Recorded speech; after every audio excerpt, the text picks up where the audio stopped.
राष्ट्रीय महामार्ग भूसंपादन मावेजा घोटाळ्या प्रकरणी अविनाश पाठकांना बीड न्यायालयात आता हजर केले जाणार आहे। सध्या पाठक बीड शहर पोलीस ठाण्याच्या कोठडीत आहेत। कथित 241 कोटीच्या आदेशापैकी 73 कोटींचं वाटप केल्याचं त्यांच्यावर ठपका आहे। अविनाश पाठकांना बीड न्यायालयात आज हजर केले जाणार आहे। सध्या ते शहर पोलीस ठाण्याच्या कोठडीमध्ये आहेत।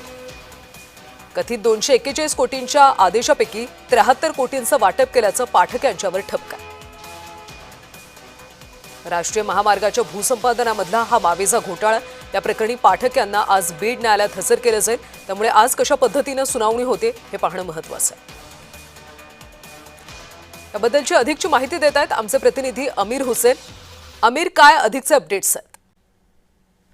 नक्कीच जर आपण बघितलं तर अविनाश पाठक यांना काल लातूर मधून बीड इथं आणण्यात आलेलं आहे। रात्री 10:30 वाजता बीड शहर पोलीस ठाण्यात त्यांना आणण्यात आलेलं आहे। लातूर मधून आता त्यांना लातूरच्या कोर्टातून त्यांना हजर करून इतर बीड शहर पोलीस ठाण्यात आणलेलं आहे। आज सकाळी त्यांना पुन्हा इतर मेडिकलला नेणार आहेत, त्यानंतर त्यांना बीडच्या न्यायालयात हजर करणार आहेत। त्यानंतरच आपल्याला कळेल नेमकं आता किती दिवसाचा PCR त्यांना भेटणार आहे। विशेष म्हणजे लातूरला जे कारवाई झाली ते 4 ते 5 तासाची कारवाई होती आणि बीडहून जे पथक गेला होता ते 4 ते 5 तास तिथं लातूरला थांबून होता। त्यानंतरच कारवाई करून त्यांच्याकडे जे काही फायली होते, जे मोबाईल होते, सगळे ताब्यात घेऊन त्यानंतरच ते बीडकडे रवाना झालेले आहेत।